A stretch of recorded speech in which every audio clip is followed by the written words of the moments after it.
Je me permets de vous envoyer ce témoignage qui me concerne. J'espère qu'il pourra vous être utile dans votre chaîne. Je dois vous avouer que cela me permet aussi de m'aider dans le processus de ma délivrance.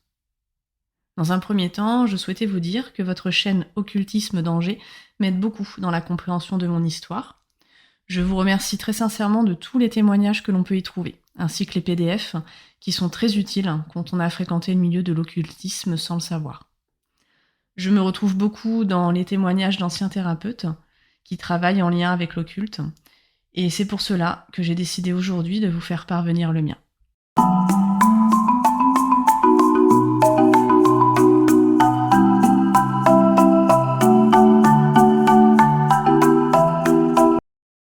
J'ai commencé à mettre les pieds dans l'occultisme en 2017, suite à un burn-out.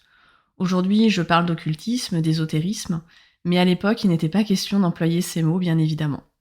Je parlais d'énergétique, de spiritualité. Tout a commencé de façon basique par le yoga, puis la méditation. Ce fut ensuite une succession. L'intérêt pour les huiles essentielles, les fleurs de Bach, les points d'acupression, les pierres énergétiques. Bref, toutes ces petites choses à faire en autonomie. Elles me faisaient du bien, car j'étais dans une période de souffrance.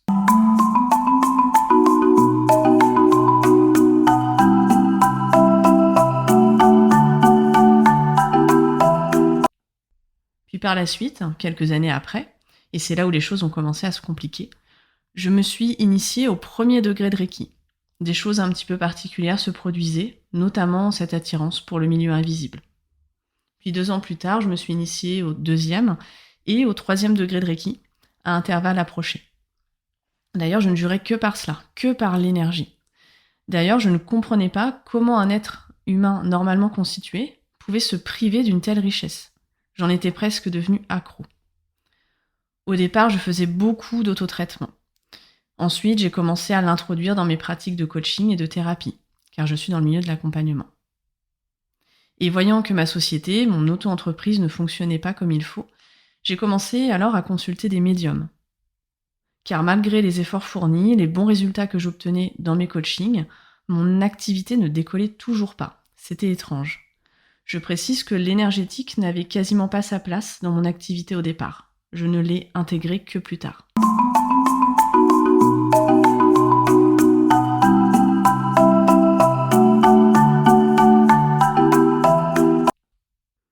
Alors j'ai commencé à consulter des voyantes, médiums.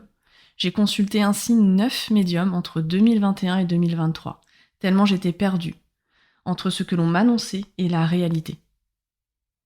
Dans les médiums, tous les médiums allaient dans le même sens. Elles me disaient qu'il fallait que j'accepte mes capacités, que je les développe plus, que j'en fasse bénéficier mes clientes, que j'allais vivre très confortablement de ma société, que j'allais même être riche, que c'était même un devoir, avec les capacités comme les miennes, de les mettre au service du collectif. La réussite ne pointant toujours pas le bout de son nez, je continuais à aller voir des médiums, à droite, à gauche. Mais surtout, je continuais à m'initier à plein d'autres soins que le Reiki, que j'avais d'ailleurs mis un peu de côté, parce que quelque chose coinçait dans cette pratique. Bien évidemment, aujourd'hui, j'ai compris pourquoi.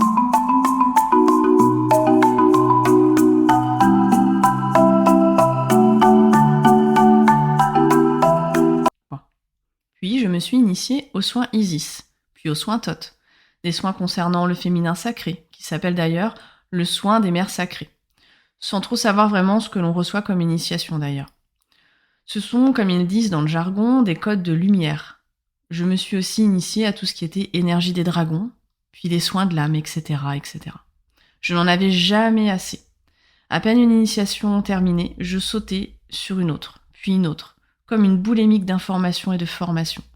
Car en parallèle, je suivais aussi plein d'autres formations.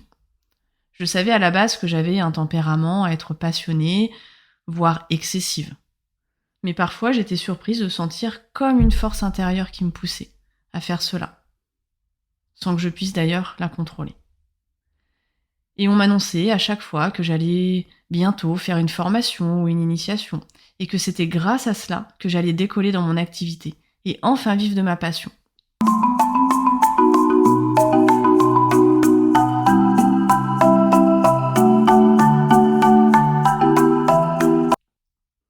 Alors j'investissais encore et encore. En tout, 25 000 € de dépenses dans des formations, des initiations, des accompagnements pour développer mon activité. Je faisais aussi beaucoup de soins sur moi, car à chaque fois, on me trouvait des blocages dans mes vies antérieures, dans le transgénérationnel, dans mes chakras. Puisque je ne trouvais toujours quelque chose à travailler sur moi, je faisais aussi appel à des énergéticiennes. J'étais toujours en quête de mieux, sans savoir exactement ce que je faisais, comme s'il y avait un voile devant mes yeux et qu'on me poussait à le faire. Alors je faisais confiance, comme on dit dans le jargon occulte, faire confiance à la source, à l'univers, au guide, parce que je savais que la réussite allait venir. Donc ce n'était pas grave si je dépensais des sommes astronomiques dans mes formations, puisque de toute façon, on me prévoyait, on me prédisait que l'argent ne serait plus un problème pour moi, que la réussite était imminente, que l'argent coulerait à flot pour moi. Alors pourquoi faire attention après tout?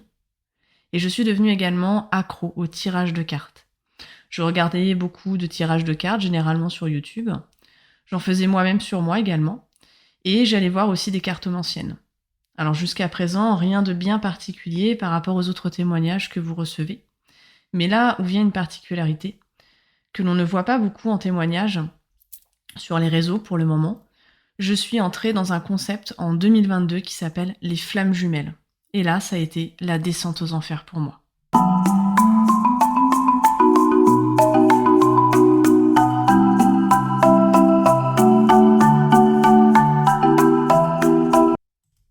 En 2021, je rencontre une personne avec qui je lie une amitié très forte.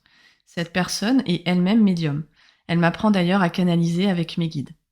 Tout se passe bien, jusqu'au moment où, 1 an après, cette personne reçoit de ses soi-disant guides l'information qu'elle doit prendre des distances avec moi, sans aucune raison apparente.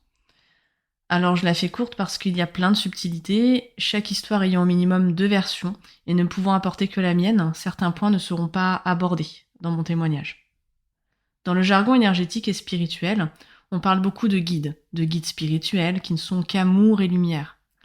Une belle formule alléchante pour se camoufler derrière un voile, mais la réalité est tout autre.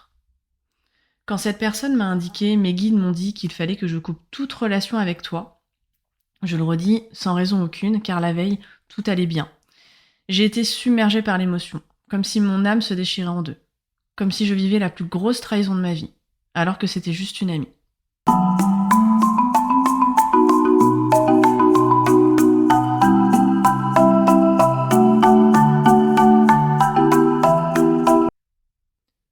J'avais une voix dans ma tête qui me disait que c'était faux, que ce n'était pas ses guides qui lui parlaient, mais des démons.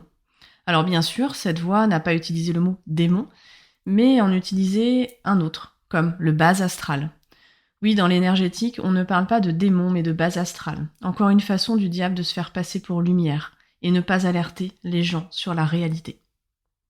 J'ai eu l'impression de vivre une mort de l'âme, un cœur brisé. Vraiment, j'étais très très très mal, c'était très douloureux. Une douleur comme je n'ai jamais ressentie au préalable. Suite à une explication que j'ai eue avec elle, à un moment donné, je me suis dit, bon, eh bien c'est pas grave, c'est qu'elle ne doit pas être réellement une amie, je passe à autre chose. Et à ce moment-là, j'ai eu une voix qui est venue me dire, tu ne peux pas, c'est ta flamme jumelle. Alors le terme flamme jumelle, je l'avais entendu de loin, mais je pensais que c'était uniquement réservé à des couples hommes-femmes.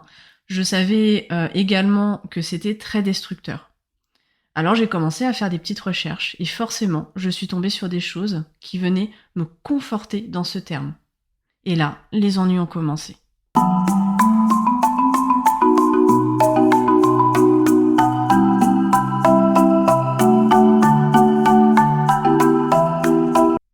Alors dans un premier temps, dans ce concept, on doit tout accepter de l'autre, même si la personne nous humilie.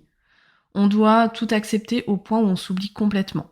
On est focalisé sur l'autre. Seul l'autre compte. On nous dit que c'est notre deuxième moitié d'âme. Si on ne travaille pas sur nous, si on n'épure pas notre karma, si on veut passer à autre chose, on doit tout accepter. Si on n'accepte pas que l'autre rentre dans notre vie de nouveau et qu'on la rejette, on nous dit qu'on se rejette nous-mêmes. Un cercle infernal. Dans ce concept, on nous dit également que si on va contre la source, comme ils l'appellent, on va se prendre un retour de karma, un retour de la source. On va tout perdre dans notre vie. Il faut donc laisser Notre vie, être guidée totalement par ce qu'ils appellent le timing divin. Alors j'ai consulté bien évidemment des spécialistes en la matière, des médiums, des énergéticiennes, des coachs spécialisés dans les flammes jumelles. Dans certains cas, on me disait carrément d'insulter mes parents pour me libérer de mes traumatismes d'enfance, qui n'avaient strictement rien à voir d'ailleurs avec la situation que je vivais. Dans d'autres cas, on me disait que cette personne était ma flamme jumelle et que je finirais en couple avec elle. Je vous laisse imaginer la violence que cela engendre dans mon cas, où je suis fidèle à mon mari. Pour rappel, je suis une femme, la personne est une femme également, je suis mariée, hétérosexuelle, avec aucune attirance à la base pour les femmes. Mais on me disait que nous avions été en couple, à de nombreuses vies antérieures. Dans cette vie qu'aujourd'hui on vivait, on était là pour rejouer un scénario, pour guérir nos blessures. On me disait que je n'avais pas le choix, qu'il fallait que j'accepte, parce que je vivais aujourd'hui une vie qui n'était pas pour moi. Et donc, que je jouais un rôle, que je portais des masques. Dans ce concept de lien d'âme, on nous disait aussi que nous avions choisi cela avant l'incarnation, qu'en clair, on est responsable de tout ce qui nous arrive. Tout allait bien dans mon couple, il n'y avait aucune raison que je fasse cette rencontre, et que je remette des choses en question aussi profondément, allant jusqu'à toucher mes valeurs profondes. Alors je luttais, je me disais que ce n'était pas logique. Mais mes guides, qui me guidaient, me disaient que non, je n'avais pas le choix. Il fallait que j'aille de toute façon vers elle, et que j'accepte la situation. Sinon, je me prendrais des foudres karmiques, et que je perdrais tout. Vous comprenez bien que mes guides autour de moi n'étaient en fait que des démons. Dans ce parcours de flamme jumelle, il y a deux polarités. Le chaser, qui est celui qui s'accroche, qui sait, qui est conscient du lien d'âme, et qui va tout faire pour retrouver l'autre, qui va faire tout le travail karmique. Et le runner, qui lui fuit la relation, met un silence radio, et laisse l'autre polarité dans un désespoir et un manque de façon extrêmement souffrant, et que celui-ci reviendra dans notre vie quand nous serons épurés. Alors pendant cette période, j'ai continué à travailler sur moi, sur mes vies antérieures. Beaucoup sur les vies antérieures, d'ailleurs, avant de m'apercevoir maintenant que les vies antérieures n'existaient pas, mais que c'est juste le démon qui nous fait croire cela. J'ai travaillé sur le transgénérationnel et j'en passe. J'ai passé toute une année à faire cela. J'ai dépensé énormément d'argent, beaucoup d'énergie et surtout, j'avais l'impression d'être contrainte par quelque chose qui était à l'intérieur de moi, où je n'avais pas le choix. Pas le choix par peur de tout perdre, par peur de prendre des foudres karmiques et ne pas réussir à m'en sortir.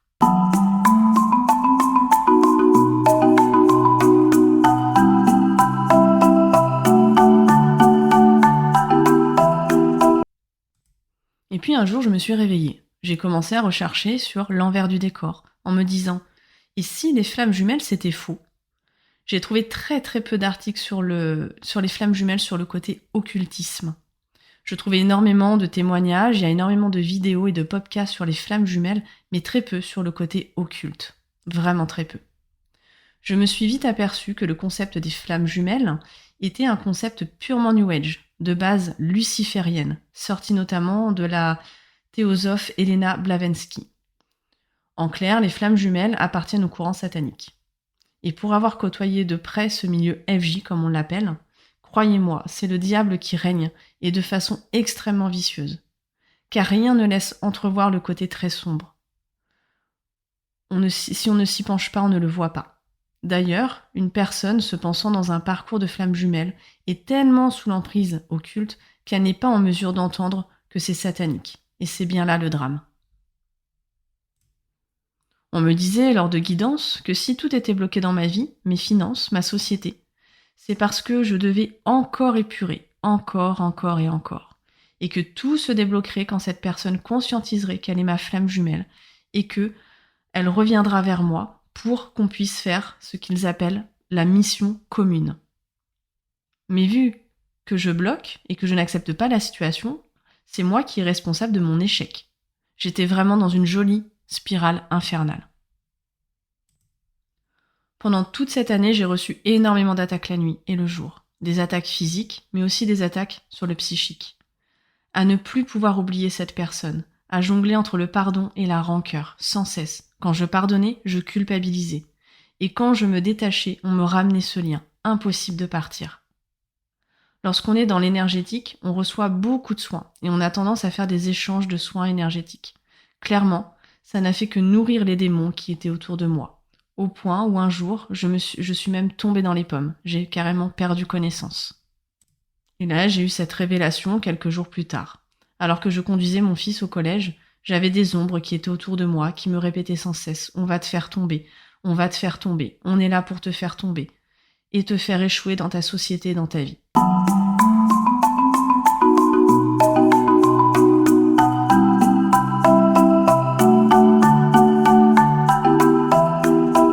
Je n'étais pas encore consciente de tout le parasitage démoniaque qu'il y avait derrière tout cela, et qui guidait ma vie depuis plusieurs années maintenant. Une fois revenue chez moi, je suis rentrée en méditation, et là j'ai vu effectivement toutes ces ombres autour de moi. Et à chaque fois que j'essayais d'en combattre une, c'est une autre qui arrivait. Elle se multipliait, se multipliait, se multipliait. Et là, d'un coup, j'ai eu une grande lumière qui est arrivée. Aujourd'hui, je ne sais pas avec certitude qui c'était, mais en tout cas, je sentais que c'était l'énergie de Marie. Je n'étais pas du tout ni croyante ni pratiquante, et j'ai senti Marie qui me disait: laisse, c'est le démon. Ce n'est pas à toi de régler ça, on s'en occupe. Au départ, je n'ai pas compris. Et puis j'en ai parlé à une amie qui venait de se convertir quelques mois au préalable, et elle m'a donné les coordonnées d'un prêtre. Elle trouvait que tout ce que je vivais n'était pas normal, qu'il y avait des choses certainement en sommeil, qu'il fallait voir avec l'Église directement. Alors au départ, j'étais un peu réticente parce que je me suis dit: il va falloir que j'explique toutes les pratiques que j'ai faites, on va vraiment me prendre pour une perchée. J'ai eu beaucoup de mal d'ailleurs à obtenir le rendez-vous. Comme quoi, quand le démon a décidé de nous enquiquiner, il le fait jusqu'au bout. Finalement, j'ai réussi à voir ce prêtre. Je lui ai raconté mon histoire, certains passages de ma vie. Je me suis complètement livrée sur toutes mes pratiques, sans aucun tabou, sans aucune barrière.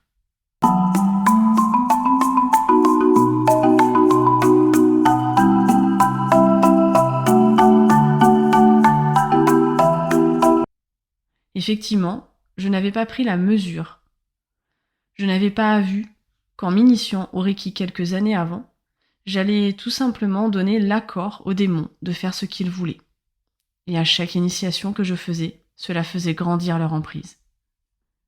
Alors bien évidemment, tous les soins que j'ai pu faire aux gens et les passages d'âme, je me prenais également les esprits démoniaques qui tournaient autour. Ma maison était infestée au point où mon réseau électrique sautait régulièrement sans aucune raison. Mon chien, parfois le soir, se mettait à grogner, comme s'il y avait quelqu'un, alors qu'il n'y avait personne. Je me prenais régulièrement des attaques la nuit. Ma fille entendait des voix, mon fils avait du mal à dormir et sentait, dans son sommeil, qu'on lui serrait la gorge. Seul mon mari n'était pas impacté. Tout ça pour dire que lorsque l'on touche à ces soins-là, on ne sait pas ce que l'on réveille. On ne sait pas ce que réveille également l'énergie du Reiki, mais également les soins Isis, les soins dragoniques, le magnétisme, tout ce que l'on a pu pratiquer. Et j'en oublie clairement énormément parce que sinon mon témoignage serait un mini-livre. C'est surtout sur le concept des flammes jumelles que je souhaitais témoigner, car c'est un concept qui est de plus en plus répandu. Des milliers de personnes sont persuadées d'être dans un lien de flammes jumelles avec quelqu'un. Non seulement c'est un lien avec une relation tout simplement toxique, mais il y a un aspect spirituel très très réel dedans, avec des échanges d'énergie et des esprits démoniaques que l'on appelle. Je pense que le Reiki a été l'une des portes d'entrée. Mais également, il y a le fait que je suis hypersensible. Il y a certainement eu aussi des compromissions familiales en parallèle. Je pense que tous les soins que j'ai faits, que j'ai reçus, toutes les initiations et ce concept de flamme jumelle n'ont été que des catalyseurs. Ils n'ont fait qu'élargir la brèche pour augmenter l'accès aux démons.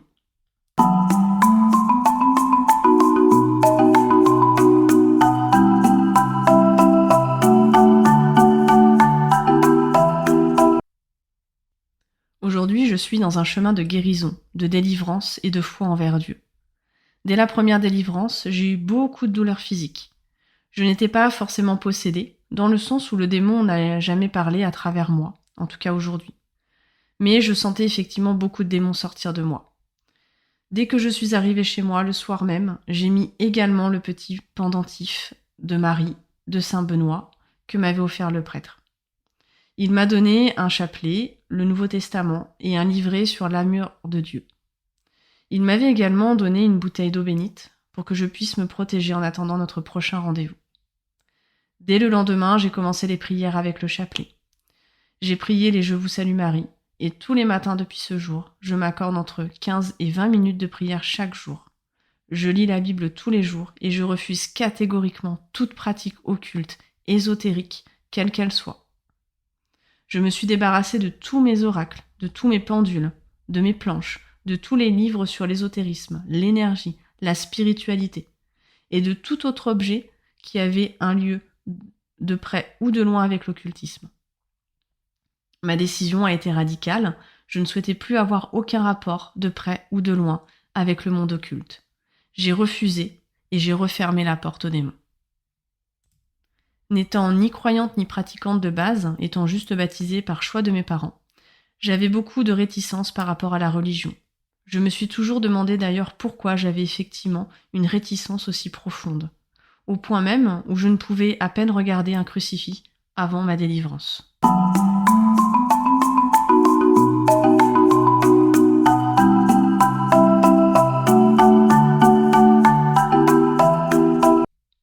Aujourd'hui, je souhaite commencer une vie de foi envers Jésus, car c'est lui qui m'a sauvée. J'ai même commencé des cours de catéchisme que je trouve passionnants. Je ne sais pas comment j'ai pu passer 40 ans dans l'ignorance du Christ et de son amour. Je prévois une confession avec le sacrement de réconciliation d'ici quelques semaines. Le prêtre est venu bénir ma maison la semaine dernière, je m'y sens beaucoup mieux.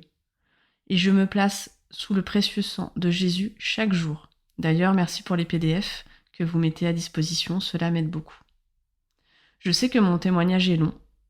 J'espère qu'il est assez concis pour que cela puisse alerter des personnes qui peuvent être dans ce concept de flammes jumelles et dans l'occultisme.